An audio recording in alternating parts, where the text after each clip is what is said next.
तो बच्चों हम पढ़ रहे हैं क्लास 12th का chapter number 1 electric charges and fields. और आज हम बात करेंगे इलेक्ट्रिक फ्लक्स की। लास्ट वीडियो में हमने क्या डिस्कस किया था? लास्ट वीडियो में हमने torque experience by a dipole in uniform electric field discuss किया था। Tau is equal to P cross E और पीई साइन थीटा। ठीक, चलिए इलेक्ट्रिक फ्लक्स के बारे में बात करते हैं। इलेक्ट्रिक फ्लक्स क्या है?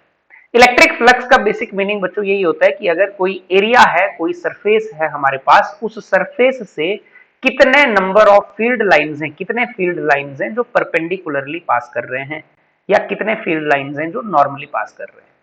ठीक, तो पहले केस में हम क्या करते हैं, हमने क्या किया, हमने एक एरिया कंसीडर किया, जैसा कि डायग्राम में दिख रहा है, लेकिन यहां पर मैं ड्रॉ करने की कोशिश भी करता हूं कि क्या है।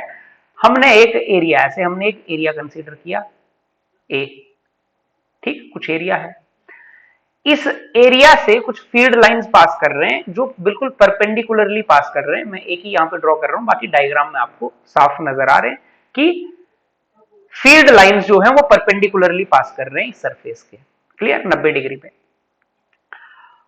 ये इलेक्ट्रिक फील्ड का डायरेक्शन हो गया। क्लियर? अब हमें पता है अगर फील्ड स्ट्रांग होती है, स्ट्रांग फील्ड का मतलब है फील्ड लाइंस क्लोज क्लोज होते हैं। अगर फील्ड स्ट्रांग होती है तो हम क्या करते हैं, field lines close close draw करते हैं ऐसे।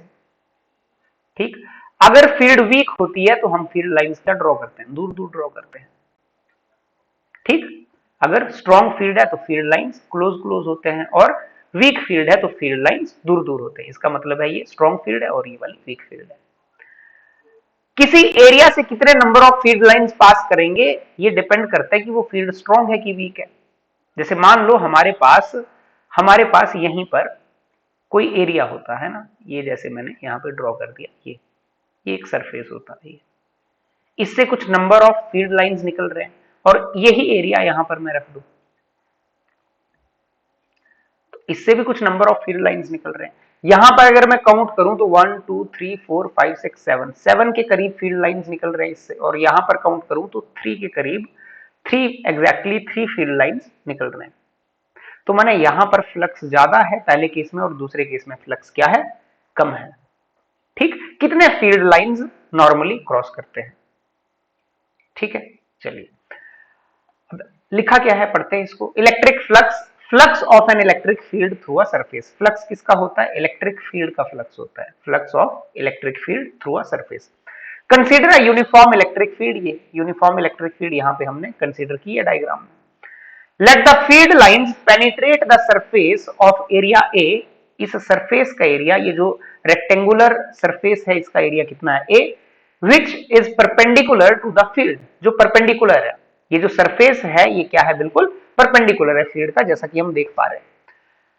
We know that field lines are drawn such that the number of lines per unit area is proportional to the magnitude of field.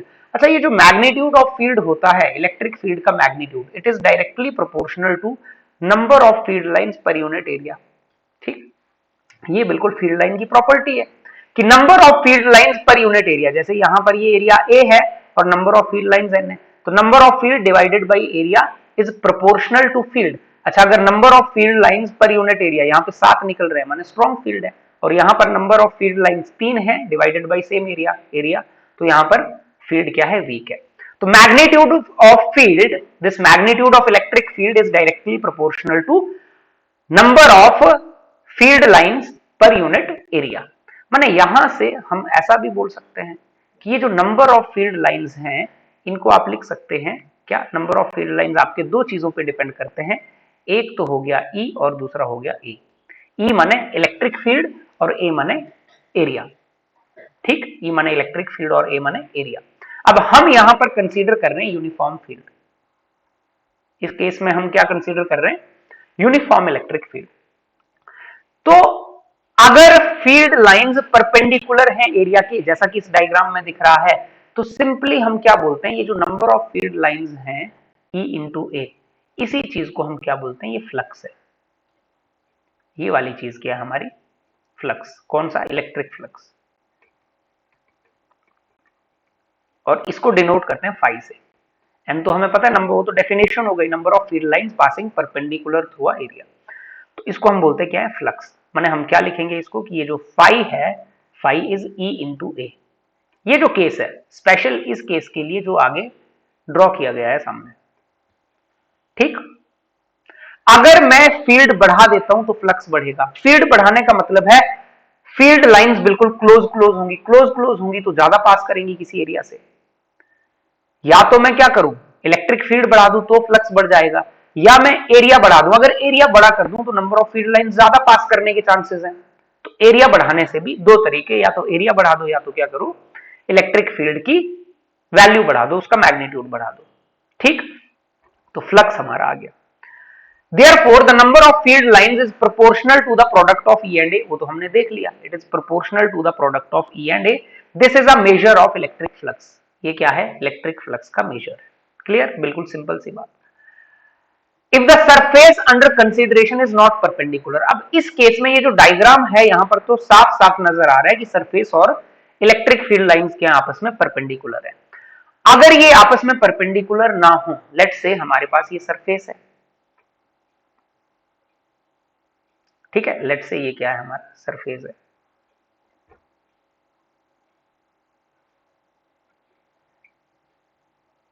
और फील्ड लाइन जो है इसके साथ परपेंडिकुलर नहीं है, सरफेस है और सरफेस के साथ फील्ड लाइन कुछ मान लो ऐसे, फील्ड लाइंस कुछ ऐसे पास कर रहे हैं।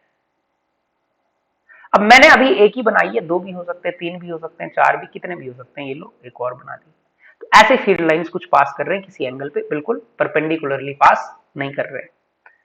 क्लियर, और ये आ गई हमारी इलेक्ट्रिक फील्ड। तो जिस केस में इलेक्ट्रिक फील्ड जो है it is not perpendicular to the, है ना, electric field is not perpendicular to the surface, ये एरिया के या सरफेस के परपेंडिकुलर नहीं है, तो उस केस में हम क्या करते हैं, उस केस में जो फ्लक्स होता है बच्चे, वो फ्लक्स की वैल्यू क्या होती है,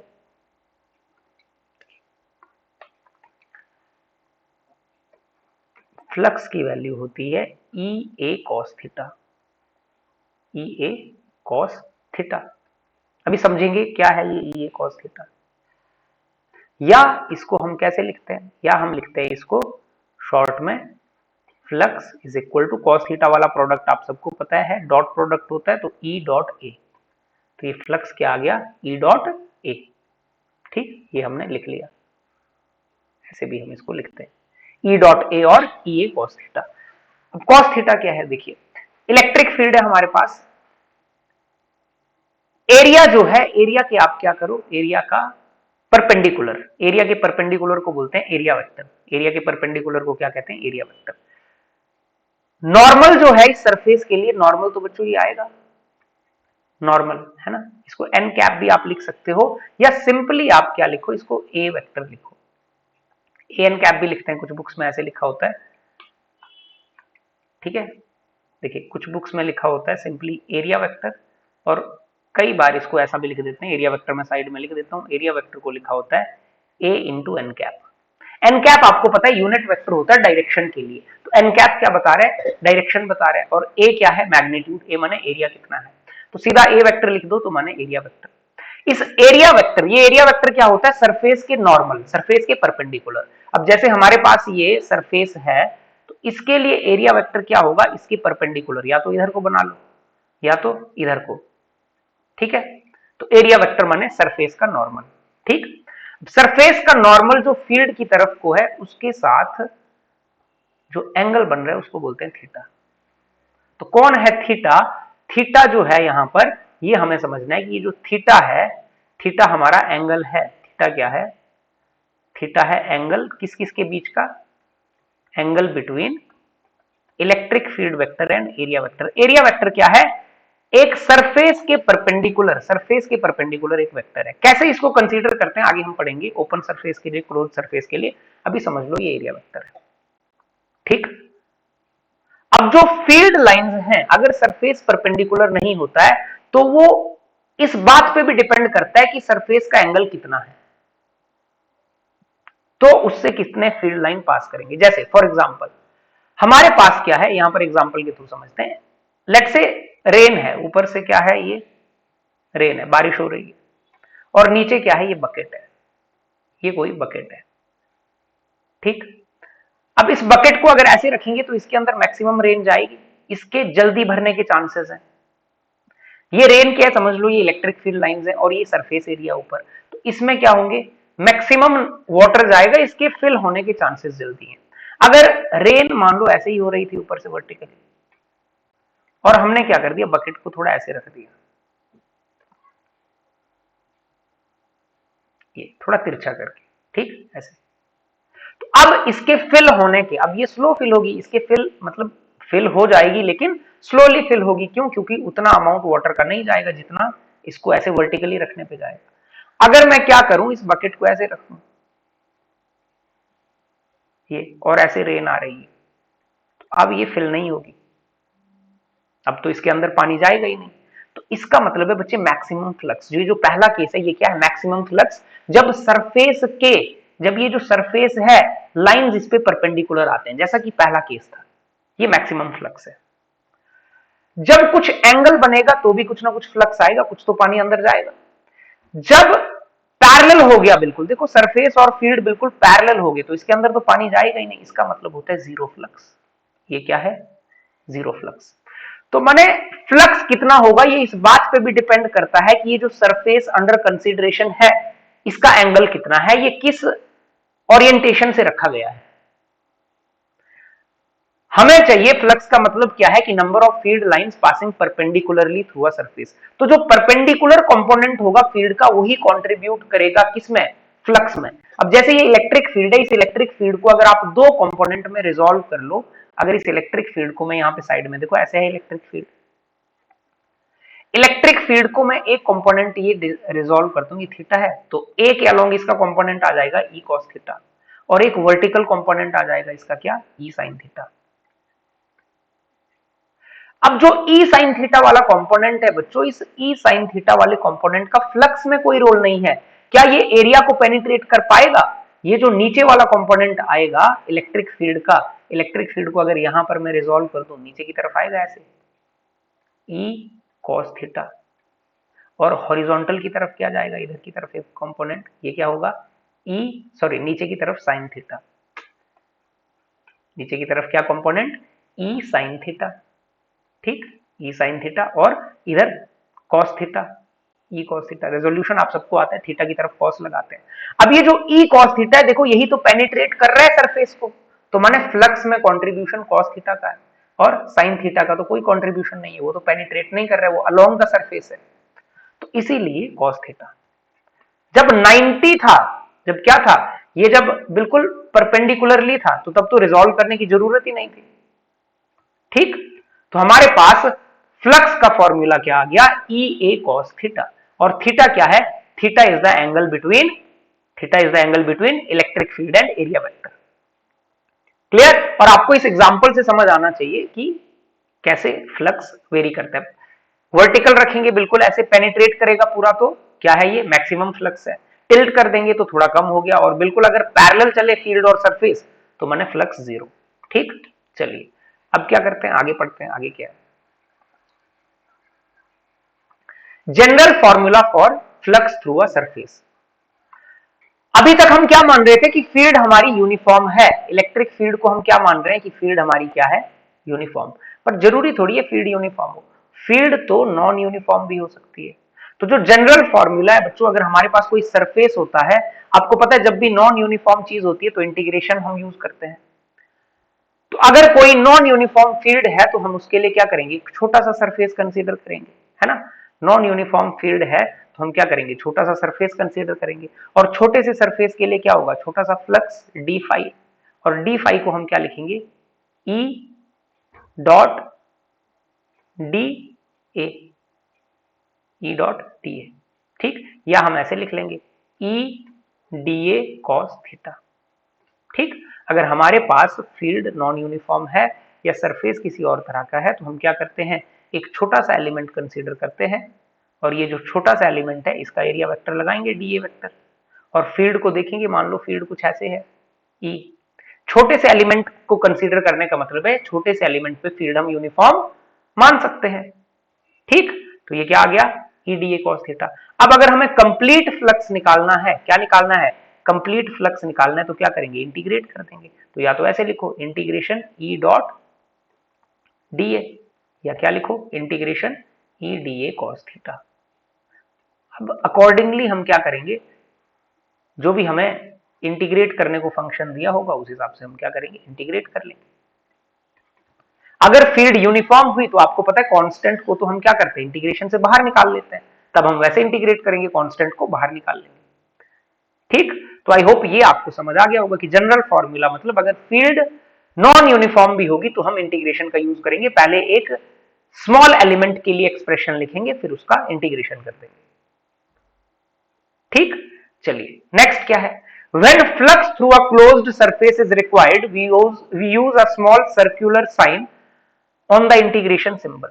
ठीक, अच्छा जब एक क्लोज्ड सरफेस की बात होगी, क्लोज्ड सरफेस क्या होता है बच्चों, क्लोज्ड सरफेस का मतलब है जैसे आपके पास किसी स्फीयर की बात हो रही है ना, स्फीयर की बात हो रही है, आपके पास किसी क्यूब की बात हो रही है, क्यूबॉइड की बात हो रही है जो क्लोज्ड है, जो हर तरफ से बंद है। जब किसी क्लोज्ड सरफेस की बात होती है तो जब हम फ्लक्स निकालते हैं तो ये जो इंटीग्रेशन का सिंबल है इस पे ऐसे बीच में एक सर्कल लगाते हैं। ठीक, सर्कुलर साइन लगा देते हैं रिप्रेजेंट करने के लिए कि सरफेस क्लोज्ड है, सिर्फ ये रिप्रेजेंटेशन है कि सरफेस क्या है, क्लोज्ड है, तो इसको ऐसे लिख देते हैं। तो क्लोज्ड सरफेस में आपको ये साइन भी देखने को मिलेगा। ठीक है, क्लोज ओपन सरफेस होगा तो ये इंटीग्रेशन पे सर्कल नहीं लगाएंगे, जैसा कि ऊपर लिखा हुआ इंटीग्रेशन सिंपल उस पे सर्कल नहीं है, सर्कल लगाया तो माने सरफेस कैसा है, क्लोज्ड है। ठीक, चलिए next important points, for open surfaces area vector can be taken in any direction normal to the surface. Open surface क्या होते हैं, सिंपल हमारे पास जैसे ये है मान लो। ठीक, ओपन सरफेस, जो ओपन सरफेस है इसका मतलब है जैसे हमारे पास मान लो ये कोई एरिया है, अब इसके लिए जो एरिया वेक्टर है बच्चों चाहे तो आप आउटवर्ड नॉर्मल लेना होता है, नॉर्मल माने परपेंडिकुलर एरिया के, या तो ये ले लो ए वेक्टर या पीछे की तरफ ए वेक्टर, दोनों डायरेक्शंस क्या होती हैं, कहता है दोनों डायरेक्शंस ले सकते हैं हम। ठीक, can be taken in any direction. ठीक है, यहां पर हमें लिखा हुआ है कि एनी डायरेक्शन। ठीक, तो एरिया वेक्टर आ गया। फिर अकॉर्डिंगली हम पॉजिटिव नॉर्मल हम उसी को बोलेंगे जो फील्ड की डायरेक्शन में होगा, है ना, पॉजिटिव नॉर्मल जनरली हमारा क्या होगा, फील्ड की डायरेक्शन में, किसमें, ओपन सरफेस में। ओपन सरफेस के लिए फील्ड की डायरेक्शन वाला नॉर्मल हम क्या बोलेंगे, पॉजिटिव नॉर्मल हो गया। अगर क्लोज्ड सरफेस है, क्लोज्ड माने 3D सरफेस है, ओपन माने 2D सरफेस है, अगर हमारे पास क्या है, क्लोज्ड सरफेस होगा तो क्लोज सरफेस के लिए the direction of area vector is taken to be in the direction of outward normal. Very important, हम सिर्फ आउटवर्ड नॉर्मल कंसीडर करते हैं, किसके लिए, क्लोज सरफेस के लिए। जैसे मान लो मेरे पास एक क्या है, एक मेरे पास क्यूब है मान लो। ठीक, ये क्यूब है, अब इस क्यूब के लिए जो एरिया वेक्टर होगा वो सिर्फ आउटवर्ड नॉर्मल होगा। जैसे मान लो ये वाला सरफेस है, देखो ये वाले सरफेस के लिए एरिया वेक्टर इधर की तरफ, नीचे वाले सरफेस के लिए बाहर की तरफ, आउटवर्ड नॉर्मल लेना तो परपेंडिकुलर ही है। ठीक है, कंसीडर तो क्या करेंगे सिर्फ परपेंडिकुलर, और ये सामने वाले सरफेस के लिए बाहर की तरफ है ना, आउट ऑफ द प्लेन, और पीछे वाला जो सरफेस है उसके लिए अंदर की तरफ परपेंडिकुलर, और इसके लिए बाहर की तरफ परपेंडिकुलर। ठीक, जैसे मान लो मेरे पास स्फीयर होता तो स्फीयर के लिए आउटवर्ड नॉर्मल क्या होगा, स्फीयर के लिए आउटवर्ड नॉर्मल ऐसे होंगे रेडियली। ठीक, ये एरिया वेक्टर ऐसे लिए जाएंगे, डिपेंडिंग अपॉन द सिचुएशन आगे क्वेश्चन करेंगे तो आपको समझ आ जाएगा। ठीक है, हम किसी पॉइंट पे बात कर रहे हैं, एरिया वेक्टर ऐसे। ठीक है, वेक्टर आप लगा दोगे। 3D सरफेस के लिए, क्लोज सरफेस के लिए आउटवर्ड नॉर्मल कंसीडर करेंगे, और 2D सरफेस के लिए, ओपन सरफेस के लिए क्या कंसीडर करेंगे, ओपन सरफेस के लिए कोई भी डायरेक्शन कंसीडर कर सकते हैं, आगे हम क्वेश्चन करेंगे तो आपको समझ आ जाएगा। नेक्स्ट क्या है, therefore electric flux can be defined as the number of field lines crossing per unit area perpendicular to it. तो अगर आपको डेफिनेशन लिखने को आती है एक नंबर की तो आप लिख सकते हैं इलेक्ट्रिक फ्लक्स क्या है, number of field lines crossing per unit area perpendicular to it या normal to it. Electric flux is a scalar quantity. Electric flux कैसी क्वांटिटी है, ये एक स्केलर क्वांटिटी है। एसआई यूनिट क्या होगा इलेक्ट्रिक फ्लक्स का, देखो इलेक्ट्रिक फ्लक्स क्या है, E इंटू ए, ठीक है, या E A cos theta, simple. Electric field का यूनिट क्या होता है, न्यूटन पर कूलम। एरिया का यूनिट क्या होता है, मीटर स्क्वायर। तो इसका ऐसा यूनिट क्या आ गया, Newton per coulomb metre square. और इसका ऐसा यूनिट, क्योंकि पेपर में एमसीक्यूज भी आते हैं तो दूसरा यूनिट भी लिखा हो सकता है। आपको पता है इलेक्ट्रिक फील्ड के दो एसआई यूनिट है, एक है न्यूटन पर कूलम और एक है वोल्ट पर मीटर। न्यूटन पर कूलम और वोल्ट पर मीटर। तो अगर वोल्ट पर मीटर वाले के हिसाब से देखें तो यूनिट क्या बनेगा, वोल्ट मीटर, है ना, इनवर्स, और एरिया माने मीटर स्क्वायर। तो ये क्या बन गया, वोल्ट मीटर। तो एसआई यूनिट दो है, एसआई यूनिट क्या है, दो हो सकते हैं। अगर लिखने को आता है तो आप जो मर्जी लिख दो, दोनों ठीक है। अगर आपके ऑप्शनल आता है तो फिर आपको ढूंढना है कि कौन सा ऑप्शन में दिया हुआ है। वोल्ट मीटर भी लिखा हो सकता है और Newton per coulomb metre square भी लिखा हो सकता है। फिर dimensional formula, dimensional formula newton का मतलब फोर्स। न्यूटन क्या होता है, force, M L T minus two. Coulomb inverse माने ए टी का इनवर्स।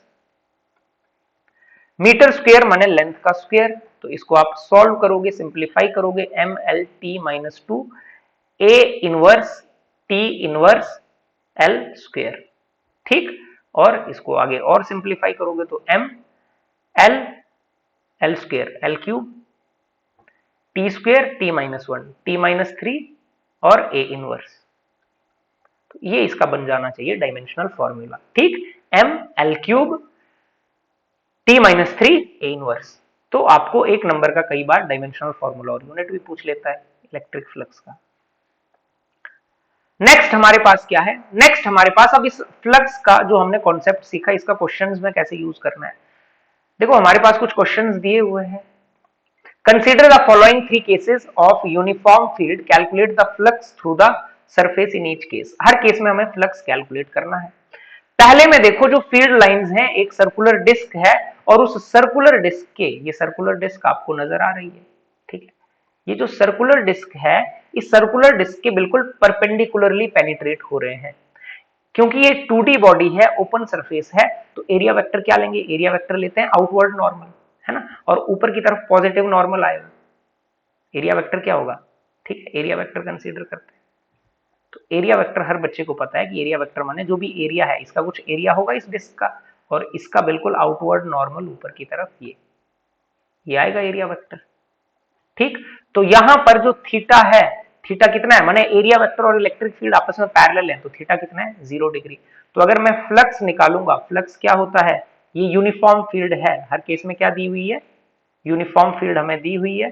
तो अगर यूनिफॉर्म फील्ड दी हुई है तो हम, ठीक है, ये फील्ड कैसी है, यूनिफॉर्म, तो इजीली हम इसको कर सकते हैं, ई ए कॉस थीटा। तो कितना आ गया ये, ई ए कॉस 0, ठीक है, 0 डिग्री, कॉस 0 होता है 1, तो फ्लक्स आ गया ई ए। फ्लक्स की वैल्यू क्या आ गई, ई ए। सेकेंड केस में देखो, जो फील्ड है और जो एरिया है, इनमें क्या है, कुछ ना कुछ एंगल है। देखो ये है आपका एरिया, अब फील्ड में और एरिया में कुछ एंगल है, वो एंगल कितना है, लेट्स से वो थीटा है। एरिया वेक्टर क्या होगा, आउटवर्ड नॉर्मल, ऊपर की डायरेक्शन परपेंडिकुलर, तो एरिया वेक्टर क्या लिया हमने, आउटवर्ड नॉर्मल कंसीडर कर लिया। चलिए ये हमने एरिया वेक्टर मान लो कंसीडर, ये ठीक, कहीं पे भी आप कंसीडर कर सकते हो, परपेंडिकुलर टू सरफेस होना चाहिए बस। तो ये एंगल आ गया हमारा थीटा। तो यहां पर जो फ्लक्स की वैल्यू है वो कितनी हो जाएगी, ई ए कॉस थीटा। यहां पर एंगल थीटा है। अब लेट से फॉर एग्जांपल अगर दिया रहता क्वेश्चन में कि थीटा 30 डिग्री है ना, कि इलेक्ट्रिक फील्ड और एरिया वेक्टर में एंगल 30 डिग्री है, तो हम क्या करते हैं, हम इसको फाई को निकाल लेते, ई ए कॉस 30, और cos 30 होता है √3/2, तो ये आ जाता है आपका √3/2। क्लियर। तो सिचुएशन के हिसाब से अगर आपका मान लो दिया होता कि फील्ड जो है, फील्ड का एंगल किसके साथ, सरफेस के साथ 60 डिग्री है, सरफेस के साथ फील्ड का एंगल 60 डिग्री है, तो आपको पता है नॉर्मल के साथ फिर कितना होगा, 30 डिग्री होगा, ठीक है। तो अगर कुछ दिया रहेगा सिचुएशन के हिसाब से, तो हम बस थीटा, आपने जो एंगल देखना है वो देखना है एरिया वेक्टर और इलेक्ट्रिक फील्ड के बीच में। और एरिया वेक्टर क्या होता है, नॉर्मल होता है किस पे, सरफेस पे, ठीक, नॉर्मल टू द सरफेस। यहां पर देखिए ये आपका सरफेस है, अब सरफेस पे फील्ड बिल्कुल पैरेलल जा रही है।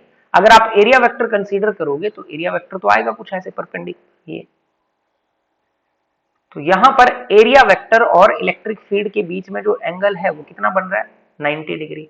अब अगर इनके बीच एंगल 90 डिग्री बन रहा है तो जो फ्लक्स होगा वो क्या आएगा, ई ए कॉस थीटा, माने ई ए कॉस 90, और कॉस 90 होता है 0, तो फ्लक्स कितना हो गया 0। यहां पे लिख देता हूं, फ्लक्स कितना हो गया 0। ठीक है, cos 90 आप सबको पता है 0 होता है, cos 90 की वैल्यू 0, तो ये कितना हो जाएगा, फ्लक्स 0 हो जाएगा।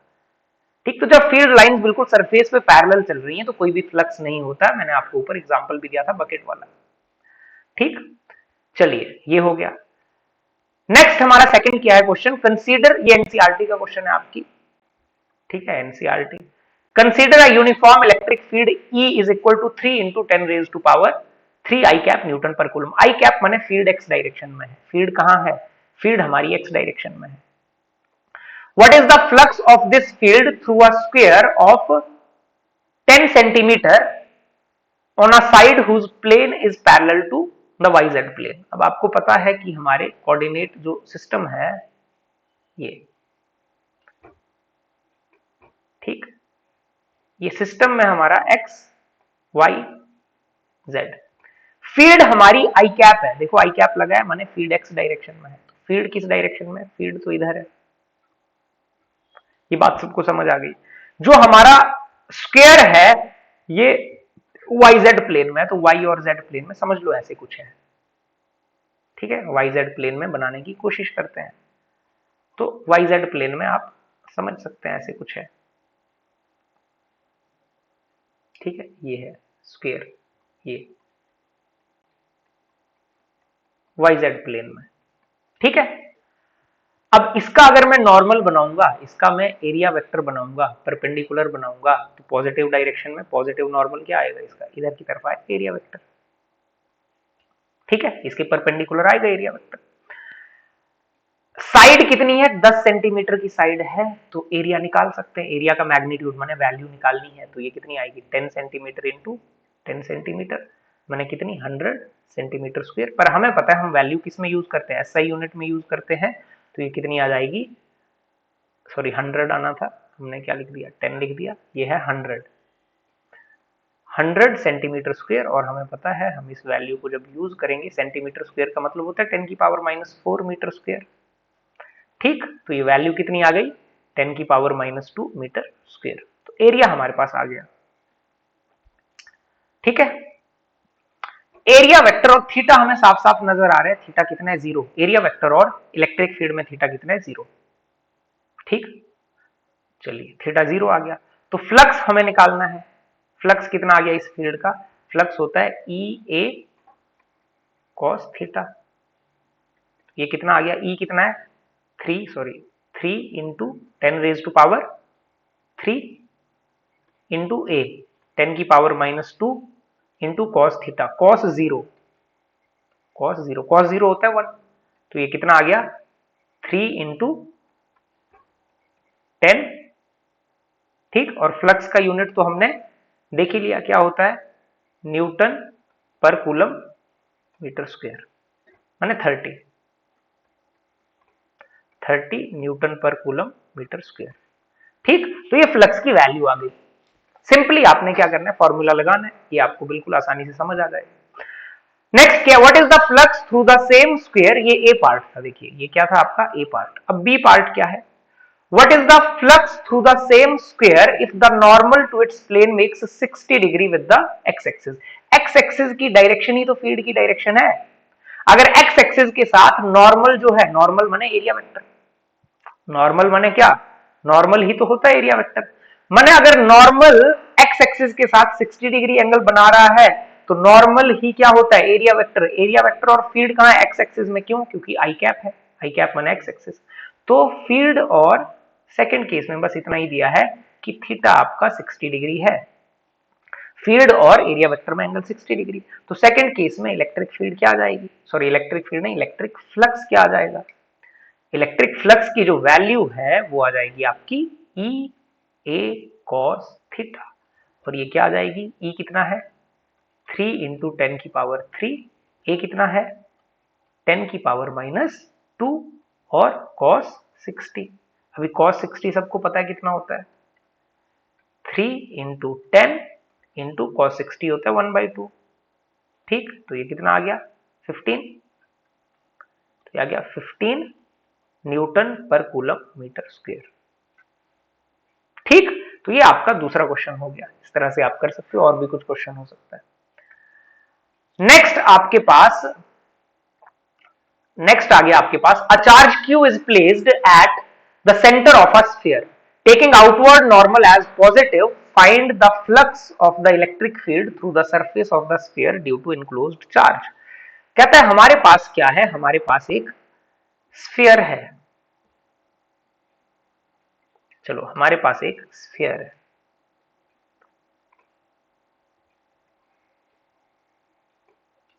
ठीक है। अब ये जो स्फीयर है,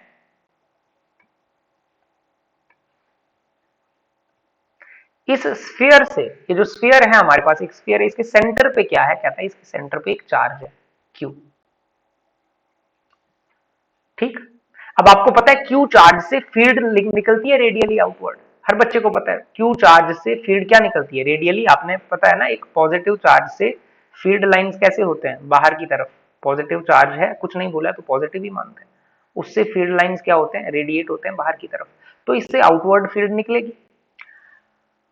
taking outward normal as positive, कहता है आउटवर्ड नॉर्मल को ही आपने पॉजिटिव मानना है। तो जब भी ऐसे स्फीयर है, कॉन्टिन्यूअस बॉडी है, इसका सरफेस एरिया होता है स्फीयर का, ठीक है।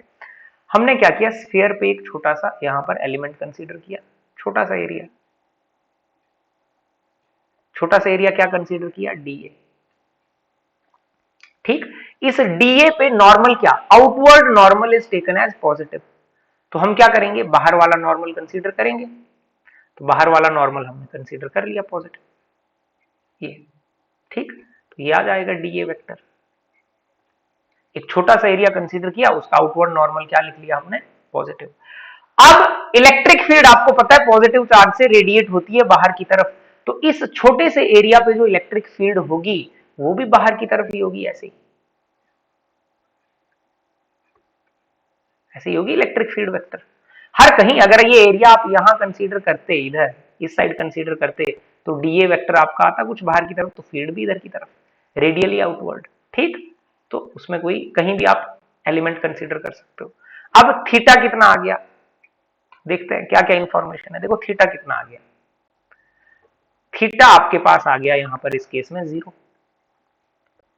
अच्छा, इलेक्ट्रिक फील्ड की वैल्यू कितनी होती है, लेट्स से इस स्फीयर का जो है क्या है, रेडियस आर है, तो आपको पता है इलेक्ट्रिक फील्ड क्या होती है, K Q by R square. R distance दूर इलेक्ट्रिक फील्ड का मैग्नीट्यूड क्या होता है, K Q by R square. ठीक, एरिया कितना होता है, अगर डीए की बात करें, डीए तो एक छोटा सा एरिया है, कंप्लीट एरिया जो होता है एक स्फीयर का वो क्या होता है, 4 पाई आर स्क्वेयर। अगर मुझे फ्लक्स निकालना है, मुझे छोटा सा फ्लक्स निकालना है, तो ये स्मॉल फ्लक्स क्या होगा, E D A cos theta. और मुझे कंप्लीट फ्लक्स निकालना है, तो इसका क्या मतलब होगा, क्योंकि ये क्लोज्ड सरफेस है, तो मैंने इंटीग्रेशन के साथ क्लोज्ड वाला सिंबल भी लगा दिया, ये क्या होगा, E D A cos theta. अब क्या करो, वैल्यूज पुट करो। ई की वैल्यू क्या होती है, K Q by R square. चलो ई तो यूनिफॉर्म है ना, यूनिफॉर्म फील्ड है, पुट क्यों करनी है, बाहर निकाल लेंगे। इलेक्ट्रिक फील्ड तो यूनिफॉर्म होगी है ना हर जगह पे, इस स्फीयर पे, क्योंकि स्फीयर का हर पॉइंट आर डिस्टेंस दूर है, तो इलेक्ट्रिक फील्ड बाहर निकाल ली, यूनिफॉर्म इंटू डीए, और कॉस तो 0 हो जाएगा, कॉस 0 होता है 1, तो ये हो गया E into closed integration of DA. Closed integration of DA, DA की इंटीग्रेशन क्या होगी, ए। भाई डीएक्स की एक्स होती है, तो डीए की क्या हो गई, ए हो गई। क्लोज, ये सिंबल का मतलब है कि क्लोज्ड है सरफेस। एरिया कितना होता है स्फीयर का, पता ही है हमें कितना होता है, वैल्यूज पुट करो। देखो फील्ड होती है K Q by R square. अच्छा, के क्यू बाई आर स्क्वेयर की जगह भी आप ऐसे लिख सकते हो पूरा 1/4 pi epsilon naught Q upon R square. ठीक, तो ई को आपने क्या लिख लिया, 1/4 pi epsilon naught Q upon R square. और एरिया की वैल्यू, एरिया क्या फॉर्मूला क्या, 4 pi R square. R square से आर स्क्वेयर कैंसल, 4 पाई से 4 पाई कैंसल, तो फ्लक्स कितना आ गया, क्यू बाई एप्सिलॉन नॉट। अच्छा, ये आपने जिन्होंने पढ़ लिया होगा उनको ये देखा देखा रिजल्ट लग रहा है, ठीक है, उनको देखा देखा लगेगा ये। आगे हम पढ़ने ही वाले हैं गॉस लॉ नेक्स्ट लेक्चर में। तो फ्लक्स कितना आ गया, Q divided by epsilon not, Q divided by epsilon not. ठीक है, फ्लक्स की वैल्यू क्या आ गई ऐसे केस में, Q। और आगे आप रिजल्ट भी पढ़ लोगे कि जब भी एक क्लोज्ड सरफेस होता है और उसके अंदर चार्ज Q है, तो उससे जो फ्लक्स निकलता है वो Q बाई एप्सिलॉन नॉट होता है। ठीक, जिसको हम गॉस थ्योरम के नाम से पढ़ेंगे आगे, या गॉस लॉ के नाम से। तो आई होप ये समझ आया होगा, इजी सा क्वेश्चन आपको। नेक्स्ट है हमारे पास question number 4। A uniform electric field, ऐसे इलेक्ट्रिक फील्ड दी हुई है, देखो E vector is equal to E1 I cap plus E2 J cap plus E3 K cap, ठीक, उसके अलग अलग components exist in a region. A cube of side A, ये जो क्यूब बना है इसकी साइड ए है, इसकी साइड क्या है, बराबर है, ठीक है, सारी साइड जिसकी क्या है, ए है, ठीक, ए साइड है इसकी। placed with one vertex at origin and three edges coinciding with the coordinate axis। तो coordinate axis आपको नजर आ रही है, आप इजीली यहां पे देखिए, ये x एक्सिस हो गई इधर की तरफ, यहां की तरफ क्या हो गई y एक्सिस, और इधर की तरफ क्या हो गई z axis. Calculate the flux of electric field through each face of the cube and total flux through the cube. हर एक फेस के थ्रू निकालना है पहले, तो फिर टोटल फ्लक्स निकालना है। तो हर एक फेस के थ्रू फ्लक्स निकालते हैं। चलो पहला फेस कंसीडर करते हैं, ये वाला ए बी सी डी, ठीक है, वन बाय वन निकालते हैं। पहले फ्लक्स, फ्लक्स का फॉर्मूला सबको याद होना चाहिए, हम थोड़ा डायरेक्टली यूज करेंगे, मैं यहां पे नीचे फिर से लिख देता हूं। फ्लक्स का फॉर्मूला क्या होता है, यूनिफॉर्म फील्ड है ई ए कॉस थीटा, ठीक। एक चीज आप और समझ लीजिए कि ये जो इलेक्ट्रिक फील्ड है उसका आई कैप माने एक्स डायरेक्शन, एक्स डायरेक्शन में कंपोनेंट कितना है E1, तो E1 का मतलब है कि E1 इस तरफ वाला कंपोनेंट है, E2 है जे कैप के साथ माने वाई डायरेक्शन, E2 जो है वो इस तरफ वाला कंपोनेंट है वाई की डायरेक्शन वाला, और E3 के साथ है के कैप, तो E3 जो है वो Z डायरेक्शन वाला कंपोनेंट है इलेक्ट्रिक फील्ड का। ये बात आप सबको समझ आ जा रही है, इजी, ठीक। आई कैप आपको पता है एक्स होता है, जे कैप क्या होता है वाई होता है, और के कैप जेड होता है, ठीक। अब वन बाय वन हम करते हैं, पहले हमने किया A B C D, flux निकालते हैं किसके लिए, पहले ए बी सी डी के लिए। अच्छा, ए बी सी डी के लिए, ए बी सी डी के लिए इलेक्ट्रिक फील्ड क्या है E2, तो E की जगह क्या लिखूंगा E2। देखो फॉर्मूला आप यहां से देखते रहना, आप ये नीचे है फॉर्मूला, ये मैं सिर्फ वैल्यू पुट करूंगा फॉर्मूले में सीधा, ठीक, यहां से फॉर्मूला आप देखते रहिए। E की जगह क्या लिखूंगा E2। देखो इसके लिए ये वाला जो कौन, ये जो ए बी सी डी है, इसके लिए जो फील्ड है जो इसके परपेंडिकुलर है, जिसकी वजह से फ्लक्स होगा, फ्लक्स उसी की फील्ड की वजह से होगा जो परपेंडिकुलर है। E1 और E3 तो इसके अलोंग जा रही हैं, इनका तो फ्लक्स होगा नहीं, ये तो इस एरिया को पेनिट्रेट कर नहीं रहे एबीसीडी को, तो कितना आ जाएगा, यहां पर वैल्यू लिख लेंगे हम E2 ए एरिया, क्योंकि ये एक क्या है क्यूब है ना, ये क्या है एक क्यूब है, और क्यूब की साइड कितनी है ए, तो हर एक फेस का एरिया होगा ए इंटू ए स्क्वायर, इसको लिख दिया ए स्क्वायर। और एरिया वेक्टर अगर इसके लिए मैं ड्रॉ करूं, तो एरिया वेक्टर इसके लिए क्या होगा, आउटवर्ड नॉर्मल, क्योंकि ये क्लोज सरफेस है, क्यूब माने 3D, क्यूब माने क्लोज सरफेस, तो इसके लिए आउटवर्ड नॉर्मल होगा एरिया वेक्टर, तो इस सरफेस के लिए एरिया वेक्टर होगा ये। और एरिया वेक्टर और इलेक्ट्रिक फील्ड में एंगल है 0, तो सीधा मैं लिख दूं cos 0, और cos 0 होता है 1, cos 0, तो cos 0 1 होता है, ये आ गया E2 a स्क्वायर, क्लियर। अच्छा, सिमिलरली इसका ऑपोजिट फेस देखो, इसका बिल्कुल ऑपोजिट वाला फेस देखो, कौन सा, नीचे वाला, ये OEFG, OEFG बिल्कुल नीचे वाला, नीचे वाले फेस को अगर आप देखोगे तो नीचे वाले फेस के लिए एरिया वेक्टर में बस फर्क आएगा, जो एरिया वेक्टर है वो बिल्कुल आउटवर्ड नॉर्मल नीचे वाला, ये आएगा एरिया वेक्टर आउटवर्ड नॉर्मल। अब एरिया वेक्टर नीचे को है, लेकिन फील्ड तो ऊपर वाली है E2, क्योंकि E1 और E3 तो इसके अलोंग जा रही है, उनका कोई फ्लक्स नहीं, तो फील्ड ऊपर की तरफ है, देखो फील्ड इसके लिए ऊपर की तरफ है E2, और एरिया वेक्टर नीचे की तरफ, तो एंगल कितना बन गया 180, एंगल क्या बन गया 180, तो यहां पर वैल्यू कितनी आ गई E2 into area into cos 180, और cos 180 हर बच्चे को पता है -1 होता है, तो ये कितना आ गया, माइनस पहले ही लगा दिया E2 इंटू ए स्क्वायर, ठीक है। सिमिलरली अब ऑपोजिट फेस हो गए ऊपर नीचे का, साइड वाले फेस कंसीडर करते हैं। ठीक है, ए डी ओ ई, ये वाला फेस कंसीडर करते हैं, ए डी ओ ई। अब सीधे सीधे लिखेंगे, इलेक्ट्रिक फील्ड जो इसके परपेंडिकुलर है कौन सी है, E1। इस वाले सरफेस के लिए इलेक्ट्रिक फील्ड ये है परपेंडिकुलर आगे की तरफ, तो देखो तो इसमें ये फील्ड काम आएगी, ये E1। E1 और एरिया तो सेम ही है, और इसके लिए जो नॉर्मल होगा बच्चे, इस सरफेस के लिए भी नॉर्मल आगे की तरफ आएगा। इस सरफेस के लिए जो नॉर्मल आएगा, नॉर्मल कहां की तरफ आएगा, इधर की तरफ। ठीक, तो जीरो एंगल हो गया, जीरो एंगल माने 1। ठीक है, बस हो गया। फिर इसका ऑपोजिट फेस कंसीडर करो, बी सी एफ जी, है ना, बी सी जी एफ, बी सी जी एफ ये है। बी सी जी एफ में देखो फील्ड आगे की तरफ जा रही है, और अगर एरिया वेक्टर लेते हैं तो एरिया वेक्टर, सॉरी पिछले में ये एरिया वेक्टर होता है आउटवर्ड नॉर्मल। एरिया वेक्टर क्या होता है, आउटवर्ड नॉर्मल, तो इसके लिए आएगा बाहर की तरफ, और बाहर की तरफ आउटवर्ड नॉर्मल आ गया तो एरिया वेक्टर बाहर की तरफ, और इसके लिए जो फील्ड है वो देखो E1 की डायरेक्शन तो उधर ही है, राइट की तरफ, तो यहां पर आ जाएगा 180, और 180 जब आएगा तो आगे लगेगा माइनस cos 180 कितना, -1, तो आगे क्या लगाएंगे हम, नेगेटिव। ठीक, अब BCGF को देखो, BCGF में जो आपका एरिया वेक्टर है, एरिया वेक्टर आउटवर्ड नॉर्मल, तो ये आ गया आउटवर्ड नॉर्मल, और आउटवर्ड नॉर्मल और इलेक्ट्रिक फील्ड में एंगल 0, तो ये आ गया आपके पास E1 ए स्क्वायर cos 0 माने 1। फिर आगे आपके दो एरिया बचे, एक सामने वाला और एक पीछे वाला, है ना, एक आपके बिल्कुल सामने को और एक पीछे को। सामने वाला जो एरिया है उसके लिए लिखते हैं पहले, सामने वाला area A B E F, A B E F बोलो, एफ ई बोलो। सामने वाले एरिया के लिए परपेंडिकुलर कौन सी फील्ड है, परपेंडिकुलर है E3, तो ये आ गया E3 इंटू ए स्क्वायर, आपको पता है एरिया तो सेम है हर फेस का, और सामने वाला जो सरफेस है उसके लिए आउटवर्ड नॉर्मल आएगा ऐसे बाहर को, आउटवर्ड नॉर्मल कहां को, ये सामने वाला जो सरफेस है बिल्कुल बाहर का, इसके लिए नॉर्मल आएगा आउटवर्ड ऐसे बाहर को। ठीक, तो एंगल 0 बनेगा।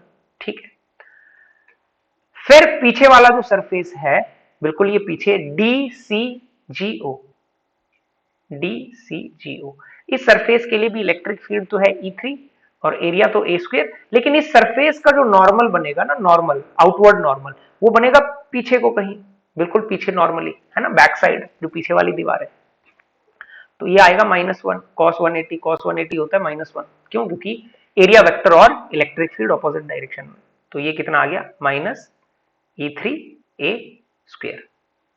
ठीक, आपने बस इस फॉर्मूले में वैल्यू पुट करते जाना है, थीटा ही देखना है, कभी थीटा 0 होगा, कभी 180 होगा, कभी थीटा 0 होगा, कभी 180 होगा, तो आपने वो एरिया वेक्टर और फील्ड के, और एरिया वेक्टर हमेशा आउटवर्ड नॉर्मल लेना है क्लोज सरफेस में। ठीक, तो ये हर फेस का हमने निकाल लिया, देखो 1 2 3 4 5 6, 6 फेसेस होते, 6 के 6 का हमने निकाल लिया। अब इनको जोड़ दो, कहता है नेट फ्लक्स निकालो, टोटल फ्लक्स। टोटल फ्लक्स का क्या मतलब है, टोटल फ्लक्स का मतलब है इनको जोड़ दो। फ्लक्स एक स्केलर क्वांटिटी है, स्केलर क्वांटिटी का अगर सम निकालना है, नेट फ्लक्स निकालना है, तो सबको क्या कर दो, ऐड कर दो, सबको ऐड कर दो बच्चों, 0 आ जाएगा, सब कैंसिल हो जाएगा, सबको ऐड कर दो ना, E2 a square minus E2 a square, ये पहले दो का पेयर कैंसिल 0, दूसरे दो का पेयर कैंसिल 0, तीसरे दो का पेयर कैंसिल 0, इन सबको ऐड कर दो। फ्लक्स एक स्केलर क्वांटिटी है, स्केलर्स को कैसे सम करते हैं, एल्जेब्रिकली, सीधे सीधे ऐड कर दो सबको, तो क्या आ जाएगा 0, क्या आ जाएगा 0। और ये आपने, ये एक इंपॉर्टेंट चीज है, इसका नोट भी नीचे लिखा हुआ है, electric flux through any close surface is 0 in uniform electric field. Important note है, अगर यूनिफॉर्म इलेक्ट्रिक फील्ड है, यहां पर यूनिफॉर्म इलेक्ट्रिक फील्ड थी, देखो अगर यूनिफॉर्म इलेक्ट्रिक फील्ड है तो जो टोटल इलेक्ट्रिक फ्लक्स होता है, जो कौन सा इलेक्ट्रिक फ्लक्स होता है, total electric flux through any close surface is 0 in uniform electric field. कि आपके पास सरफेस कैसा भी हो, जैसे मान लो मैं आपको एक क्लोज्ड सरफेस बना के दूं कि ये एक सिलेंडर है, ये क्या है, एक सिलेंडर है, क्लोज्ड है, बिल्कुल क्लोज्ड सरफेस है, इसको हमने एक यूनिफॉर्म फील्ड में रखा, ये एक यूनिफॉर्म फील्ड है, मान लो E। ठीक, इस सिलेंडर को एक यूनिफॉर्म फील्ड में रखा, ठीक है, ऐसे कोई फील्ड थी यूनिफॉर्म, और उस फील्ड में इस सिलेंडर को रखा, तो तो मैं आपको बोलूं नेट फ्लक्स कितना होगा, टोटल फ्लक्स 0। टोटल फ्लक्स क्या होगा, किसी भी शेप की भी फिगर होगी जो क्लोज्ड फिगर है, अगर उसको यूनिफॉर्म फील्ड में रखते हैं तो नेट फ्लक्स क्या होगा, 0। अभी हमने क्या रखा था, अभी क्यूब था, लेकिन फील्ड तो यूनिफॉर्म थी, ये वेरी थोड़ी कर रही है टाइम के साथ या किसी चीज के साथ, कांस्टेंट फील्ड है। क्लियर। तो ये था इलेक्ट्रिक फ्लक्स। तो इलेक्ट्रिक फ्लक्स में हमने क्या पढ़ा, हमने शुरू से देखते हैं इलेक्ट्रिक फ्लक्स का मीनिंग क्या है, हमने वो समझा कि इलेक्ट्रिक फ्लक्स क्या होता है। फिर पहले हमने बिल्कुल सिंपल केस किया कि नॉर्मल बिल्कुल जो फील्ड लाइंस हैं वो परपेंडिकुलरली पेनिट्रेट हो रहे हैं, वो बिल्कुल रेडियली जा रहे हैं। उसके बाद फिर हमने अगर वो परपेंडिकुलर नहीं होंगे तो कॉस थीटा का क्या रोल है वो समझा। फिर हमने जनरल फॉर्मूला समझा, अगर नॉन यूनिफॉर्म भी होगा तो इंटीग्रेट करके हम निकाल लेंगे। ठीक। फिर एरिया वेक्टर कैसे कंसीडर करेंगे, ओपन सरफेस के लिए दोनों डायरेक्शंस ठीक है, पॉजिटिव डायरेक्शन कौन सी होगी, नेगेटिव, हमने एग्जांपल से समझा। ठीक है, नेगेटिव फ्लक्स भी हमने लेटर ऑन लास्ट एग्जांपल में आपको पता लगी गया कि नेगेटिव कब आता है, जब 180 होगा एंगल, जब 0 एंगल होगा तो पॉजिटिव। क्लोज्ड सरफेस के लिए हमने सिर्फ आउटवर्ड नॉर्मल कंसीडर करना है। फिर फ्लक्स के एसआई यूनिट क्या है, डायमेंशनल फॉर्मूला क्या है, फ्लक्स एक स्केलर क्वांटिटी है, डेफिनेशन क्या है, ये एग्जांपल भी हमने समझे, इन एग्जांपल से हमें थोड़ी और क्लैरिटी आई। और आगे ये एनसीईआरटी का क्वेश्चन, उसके बाद एक स्फीयर है जिसके सेंटर में चार्ज क्यू रखा है तो उससे कितना फ्लक्स निकलता है वो हमने देखा। और लास्ट हमने एक क्यूब के लिए डिस्कस किया जिसमें हमें काफी सारी चीजें क्लियर हुई। ठीक, कि अगर यूनिफॉर्म फील्ड में देखो फ्लक्स इसमें नेगेटिव भी आ रहा है किसी केस में positive, depending upon the direction of electric field and area vector. अगर किसी भी क्लोज सरफेस को हम क्या करते हैं, यूनिफॉर्म इलेक्ट्रिक फील्ड में रखते हैं तो उसके थ्रू फ्लक्स क्या होता है, टोटल फ्लक्स क्या होता है, 0। टोटल फ्लक्स, नेट फ्लक्स, ये क्या होता है, 0। क्लियर। ठीक है, तो बाकी मिलेंगे नेक्स्ट लेक्चर में। नेक्स्ट लेक्चर में हम पढ़ेंगे गॉस लॉ, कि गॉस लॉ क्या है, पहले गॉस लॉ पढ़ेंगे फिर उसके एप्लीकेशंस। और गॉस लॉ और उसके एप्लीकेशंस आपका फर्स्ट चैप्टर का लास्ट टॉपिक है, लेकिन उसमें हमें शायद 2 या 3 लेक्चर लग जाएंगे। क्लियर, चलिए मिलते हैं नेक्स्ट लेक्चर में।